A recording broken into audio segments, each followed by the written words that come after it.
doesn't this look like it's a logo out of a movie? Like, couldn't you picture this in some dystopian future novel or book as being the logo? It totally looks like something you'd see in the Hunger Games or some book like that, where it's like, oh, it's the perfect world, it's utopia, welcome to the island, welcome to Terra Carta. It's what you've always dreamed of. So that's what's going down, guys. It says, for the harmony of nature, people, and planet. So this is the latest effort of the Jesu to the Its, of the Free to the Mas, of the Owns, the Illumin to the Nutty. All these secret organizations, this is their latest incarnation, okay? And you see this played out in the UN, the W to the E to the F, in the COP of the 20s, and on. They all have the same message. Now notice what it says, for the harmony of nature first, then people, and then planet, right? In that order, as you will see. So this is their plan, Terra Carta. Well, what could this mean? What is Terra Carta? Well, here Mr. Chucky said, and here's their other symbol. So these are the two symbols. So you have that sort of nature emblem that they use that looks like, again, it's out of some dystopian future movie, because you've been programmed for that. So when it comes, you're like, oh, I guess it's time for us to move into the next stage of evolution. And then you've got this logo. Now, I'm wondering if one of these will become the mark that we will actually have on our hand or our forehead. Both of them look somewhat pleasant, right? You wouldn't mind having such a mark now, would you? It's only visible by infrared. It's, you wouldn't see it probably normally.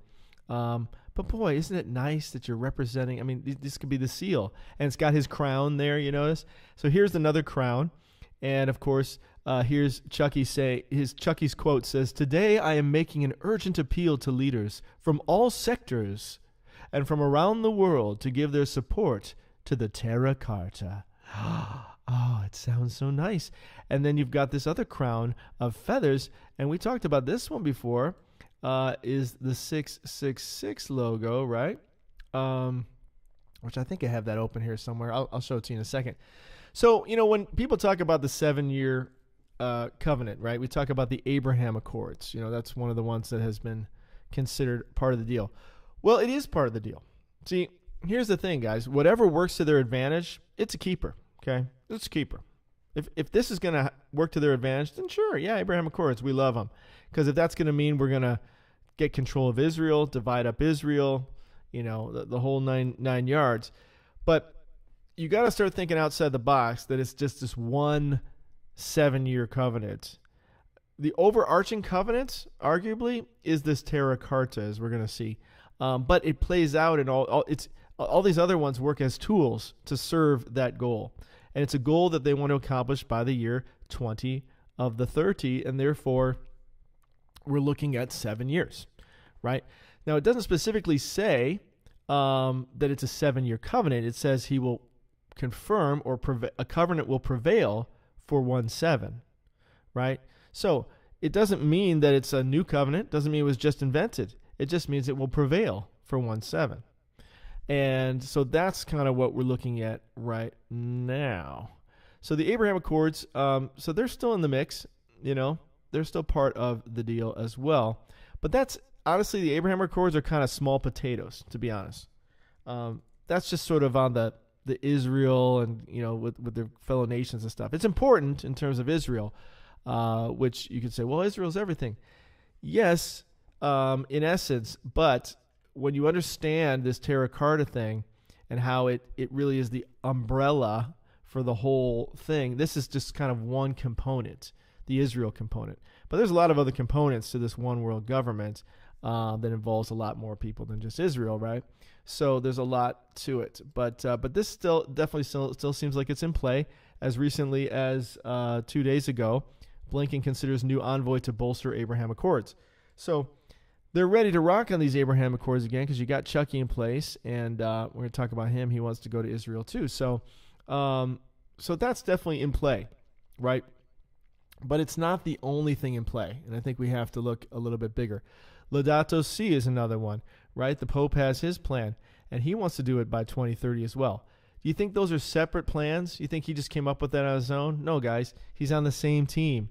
This is just the Catholic version of it, right? This is all systems of control. Catholic Church is a system of control. They can control a lot of people and influence a lot of people. So it's just another system of control. He has his 7-year plan. Guess what? It's the same plan. When you look at these plans, they all have the same mission, the same plan. It all has to do with saving the earth and the environment and all these kind of things. Why?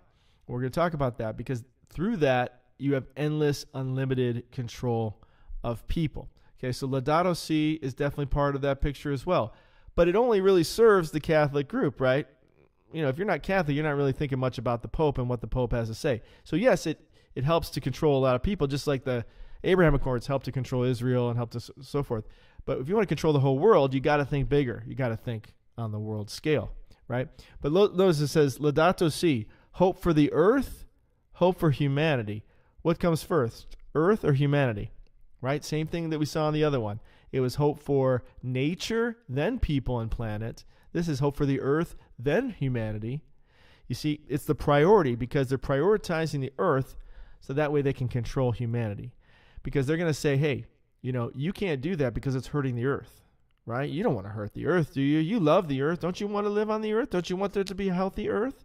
Come on now, right? So this is the way they're going to reason with you and convince you. Same thing they did with the whole lock of the Downs and putting on the mask and so forth was a way to control you and say, hey, you don't want to hurt your brother or sister, right? Go and get that poison because you don't want anybody else to get hurt or harmed, right? So it was all, psychological manipulation, but they don't do it by coming at you and attacking you. Hey, you need to do this. Oh, I'm not doing that because then what would you do? You'd resist. But because they come to you nicely and they come to, well, I guess if it's for the earth, then okay, and you're going to go along with it a lot easier. It's a lot easier to control you if they come as your friend rather than as your enemy, right? And that's how the devil works. He comes as your friend. Devil doesn't come as your enemy. Those are small minions. The ones he uses as enemies, those are kind of surface dudes. His real MO is to come as your friend. So here's Laudato Si. And if you get a little closer, come a little bit closer. So Laudato Si, you'll see they have what they're doing is they're writing new constitutions, new charters. The fact he's calling it Terra Carta, it's because it's based on the Magna Carta. I'm going to talk to you about that in a second. But this is all about creating a new world constitution, okay? So you got to think big here. This is the way they're thinking about it, right? This is a world constitution that they're creating. So I haven't spent as much time reading this one. I spent more time reading the Terra Carta, but I encourage you, check it out. If you find some interesting points, send them my way, and I'll bring it up in the next video. But,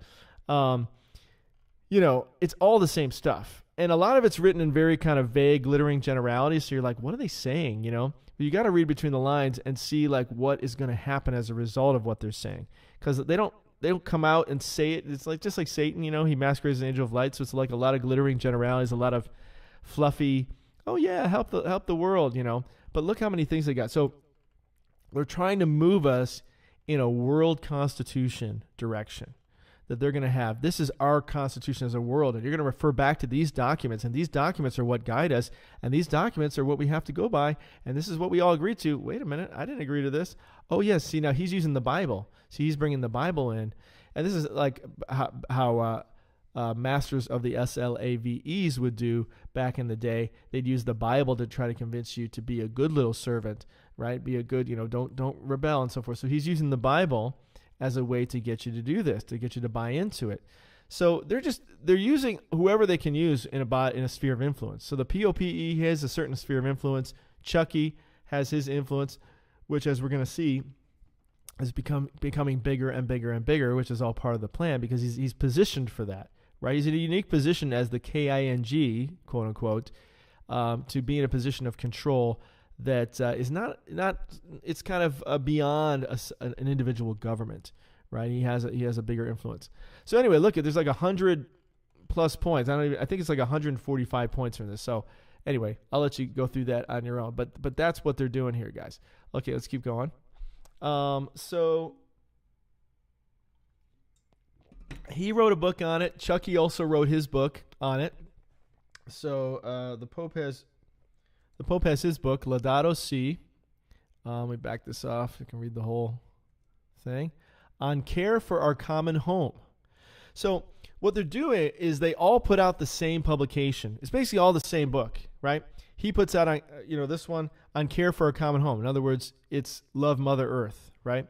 And then Chucky also put out a book I shared in the last video. I think it's called Harmony, all about loving the earth, right? So it's the same message. They all have the same message, but they're just working their flock, right? You see, they're working who they can control. So they get everybody on the same page. So it's all about Mother Earth, or Gaia, as it's been called in the past, right? Is the idea of worshiping the earth, pagan. We're going back to the pagan thing. Not of God, of heaven, who created her. They're worshiping the created things rather than the creator. That's what it says in Romans 1. And that's exactly what's going on. They're worshiping the created things rather than the creator. And that is exactly what we're doing here. Not we're doing, because I won't be doing it, but what they're doing, what's happening to us right now is they are trying to get us back to loving the earth, because it's the one thing we can all agree on. See, the thing with an alien invasion is it can be very effective, a fake alien invasion, in scaring everybody, getting everybody to lock in their houses. So they may use it for that reason. But it's hard to keep that up, right? It's a lot of special effects, technology and so forth, and probably could be, you could kind of find out that it's all fake in the end. So it's better for like a one-shot deal, like a one kind of intense thing, or maybe occasionally they would, bring, some flying saucers around. But when you have the earth, right, it's something that you don't have to control. Nobody can really gauge it. Nobody really knows, well, how much carbon is in the air? Like, we don't really know the answer, so they can always fake the quote-unquote psi to the nth, and they can mislead us and misguide us through it. It's something that, it's like genius, because it's always there. The earth is always something you need. It's always something they can say, oh, we're just trying to save Mother Earth. Oh, man, we just need you to do your part. Can you do your part, please? Can you please do your part? That's all we're asking of you, citizen, random citizen. Please, useless eater, just do your part and eat the bugs. Would you please, for the sake of the earth, or we're all going to die. We're all going to die. So they can always use this to manipulate you and control you. And it's the one thing we can all agree on, right? So the one world religion may actually become worshiping the earth yet again. Obviously with, the beast, at the center of it all, guiding everyone as he sets himself up in the temple as God. But, it says that we won't worship the God of his fathers, right? But the God of stone. It doesn't say something like a stone and an earth, something along those lines. I can maybe look it up here. I meant to have that scripture open, actually. But that could be the direction. It's definitely the direction they're taking us, whether or not it becomes the official one world religion. But it just makes sense, right? Because if we can't all agree on God, we can all agree on the earth, right? So it's the one thing we can all agree to worship. So this is kind of an interesting little font they have. Notice it kind of goes down to a crown. It has the plumes of the Black Prince that we've talked about, and then it goes down to the little pointed crown there, right? So I thought that was kind of curious. And as you know, of course, that's 666. So it's actually saying 6. It's actually putting the number in the name. So there's the Black Prince again. The Black Prince serve is with the feather in the middle, and he serves the red dragon. We talked about that in previous videos. This actually comes from the fleur de lis. So the fleur de lis was a flower or lily, right? Again, so that can represent nature. So it goes along with their whole nature scheme. But it was used in heraldry of numerous European nations, but is particularly associated with France, notably during its monarchical period.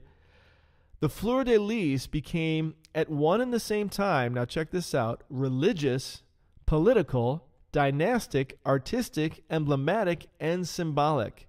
In other words, one ring to rule them all. It's one that represents everything, or the one world government. So another reason why they could be using this symbol, of course, in addition to the Black Prince, is that it represents that unity of one. Also, the Trinity is in there, the 3 in 1. But of course, this is the unholy Trinity that we're talking about here.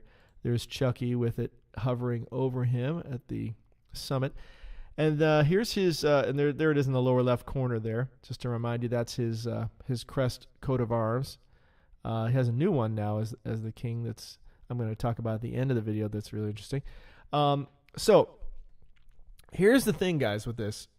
When you start looking this stuff up, man, there is no end to it. That's why every time I would look something up, I would like lose what I'm looking at, because you go down these rabbit holes, from one link to the next, and everybody is doing it. Okay, everybody's on board with this. And look for these colors. You see these like pastel kind of rainbow colors. It's not exactly the rainbow because it's not in the order of the rainbow, but you'll see that everywhere. You'll see these colors everywhere with that circle, the circle of the colors, the circle of the earth, the whole idea of the circle of life, so they got the circle going, one ring to rule them all. Wow, it's really playing out. So they got the ring there, and you'll see that everywhere, okay? So it's called the Sustainable Markets Initiative, and you see it in the W to the E to the F, you see it in the U to the N, you see it in the, you see it on Chucky's site, you see it in, on the Royal site, you see it everywhere. You will see these connections. So all the dominant groups, you'll see it in the G7s and the G20s and the COPs, and you'll see it in all of it. They're all on board, guys. They're all on board with the one and the same goal, okay? This is the one world government we're talking about, okay? So that's 666 Sustainable Markets Initiative. That's what that says. You see 666. And here it is with the W to the E to the F, putting it out there. Okay. Keep going here. There he is posing with it. Dracula, the descendant of Dracula, by his own admission. And he's quite proud of it, actually, that he's a descendant of Dracula, the bloodsucker. All right, let's keep going. Now, I thought it was interesting. Boy, this kind of looks familiar, doesn't it? It kind of reminds me of this one. Remember this guy? Yeah. Huh. Now it kind of brings a new meaning to this painting, doesn't it? Now that we see how everybody's on board with this plan. Something very intriguing to consider. So, terra carta. It sounds so nice, right? I think it's less wordy than the Sustainable Markets Initiative. So I think they're changing to this term. You'll see, because when you go to the SMI site, you'll see this. You'll see the SMI up in the corner, but then you'll see this as the main title. So I think they're changing over to this. It sounds very glamorous. Oh, the terra carta. Yes, of course. And this is the seal. And as you see, it's kind of animated. You got butterflies running around. That's all part of like the phoenix, rising out of the ashes. Of course, the butterflies. They rise up. They're born again. The world would be born again with butterflies. And again, for the harmony. And his book was called Harmony of Nature, People, and Planet. Okay. Now, it seems harmless, right? You think, oh, come on, this can't be the 7-year covenant. It's got to be something more devious and dastardly than that. But that's the whole point, guys. It has to see up in the corner. You see the Sustainable Markets Initiative. You see that up there? Oh, maybe you can't see it on your screen. But let me move this down just a pinch for you, if we can. Okay, so you see it there. So, but that's the whole point. It has to be something that seems innocuous. It seems harmless. It has to be something that seems like, oh, come on, that's just trying to help nature. Oh, that's just trying to help the earth. Come on, man. Lighten up, buddy. Now, for full disclosure, when I was in high school, I actually started, this is pre-Christian era, by the way, I started an environmental group in my school. And I went to Congress of Illinois, General Assembly, and I spoke before Congress, and I helped to initiate a bill to have all schools in Illinois recycle paper. And it was met with great fanfare. They all loved it. The news reporters were there reporting on it. Everybody unanimously supported it, and it became law. And so they put it into the schools to have all schools recycle paper, and it was implemented over a series of years. It was me and a couple other people, but I was sort of the main, pusher of that. Me, and then I had somebody at my school, who was he was my teacher, but he also had taken us to. I actually worked on the floor of the General Assembly as well as a page. When I was in high school, he took us there to do that as part of our government class or something like that. But he also led the sociology class and something. But he helped us to do that. He was a total. He was a lib for sure. On that side, nice guy though, I have to say, nice guy. But anyway, so I was totally in that group, the Earth Day and all that kind of stuff at one point of my life. Very short point, but it was there. I made a splash when I was there. But anyway, so I could just be just like anybody else, be like, come on, it's the environment, man. Don't we want to help Mother Earth? Don't we want to help the world? We don't want to die, right? We want there to be clean air. We want to be good, What you have to understand is they always work the truth in with the lies, right? They always work in this idea of, something good. It's never going to be something bad, guys. That's why people are deceived. You're not going to be deceived if it was something bad. If it was something bad, we'd all be like, no way am I taking that mark. But when you're like, hey, it's for the earth. Don't you love the earth? Where they can guilt you into it and make you feel like, well, yeah, of course. I mean, come on, don't you want to have clean air? Don't you want to have clean water? Don't you want to have beautiful trees? And, they can just work that to the bone, right? And it will never go away. And they can always say, we're not quite there yet. We need you to give up a little bit more. I'm sorry, you're going to have to drive a little bit less.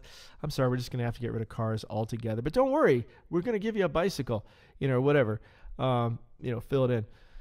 Fill in the switcheroo, the bait and switch that they're going to do there. But that's what's going to happen. I'm sorry, you can't have a house anymore. That's just like too much, That's debaucherous. You can't have a whole house. You're going to have to start sharing your home with other people because it's for the environment. It's for the world. In fact, you can't have a home anymore. We're just going to get rid of houses altogether. We're going to put everybody into these 15-minute cities where it's the most, earth-friendly, and it's best for the environment so that we can all survive. So that's how it's going to be played to you, and that's obviously the most logical way for them to bring that in with the least resistance, right? Because you already got all the leftists are going to be totally on board before you even say go, and then everybody else is going to be like, well, yeah, it's like it's a lot harder for people to fight back, right? When they can keep claiming science,